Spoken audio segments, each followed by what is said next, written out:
Hi, this is Jamey Stegmeyer from Stonemeyer Games, and I'm here today to talk about my favorite game mechanism in Porta Nigra, a game that I just recently played for the first time at game night this past week. I tend to do that a lot. I usually talk about games that I've recently played, even if it's just for the first time, because that's when it's like the new mechanisms are really fresh in my mind. Porta Nigra does something really interesting and clever that I've also seen in the recent Orleans game. And that is the idea that you don't have to understand everything about the game to just play it. There are things like you can think about the end of the game. Like you can learn all the rules and play the game if you want to, but you don't have to. And Porta Nigra does that with a really clever mechanism. In Porta Nigra, at the beginning of the game, all players get the same exact deck of, I think it's 8 cards. And these 8 cards, each one is a little different, and they all have a different assortment of actions on them, depicted on them. So, and a different action count. So a few of them have 2 actions that you can take out of like 3 or 4 options, and a few of them have 3 actions you can take out of 4 or 5 options. And on your turn, you have these little discs that you use to place on the card to show which actions you're going to take. And so you have this deck of cards, and when I was learning the game, I was like, okay, so are we going to have to like look through this whole deck of cards and figure out what's right and what's wrong and what we're going to do? And in my head, I was thinking, like at the beginning of the game, I don't know what's happening. I'd rather just shuffle these up and randomly take a card and do that thing. But that would be too easy. But close to what the game designers actually did, which is you do shuffle up the deck of cards, and then you draw 2 of them.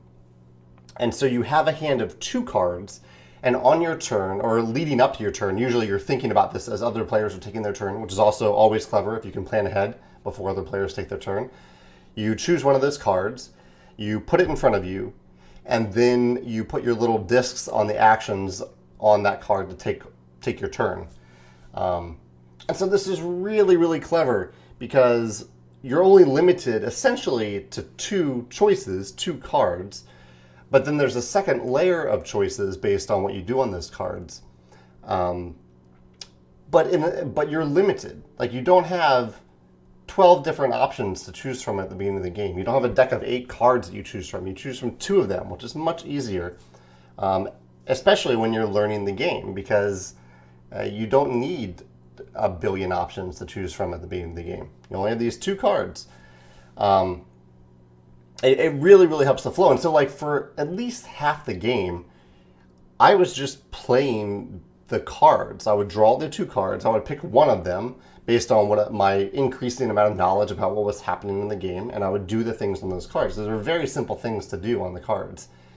And I think as designers, we sometimes overlook the value of interesting choices, interesting but limited choices.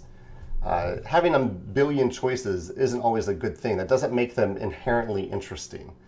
And there are, even with these limited options, 2 cards and then a couple options to choose from on the cards, they are interesting options in Porta Nigra.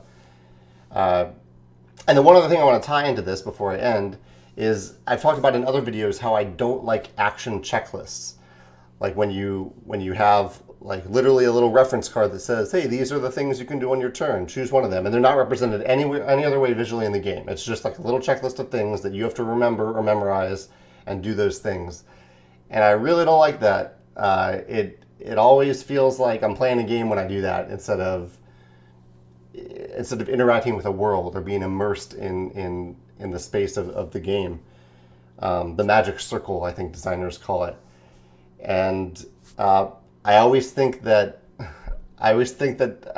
admire designers who are willing to take that one step further and create some sort of interesting mechanism around those action checklists. And the designers of Porta Nigra did that.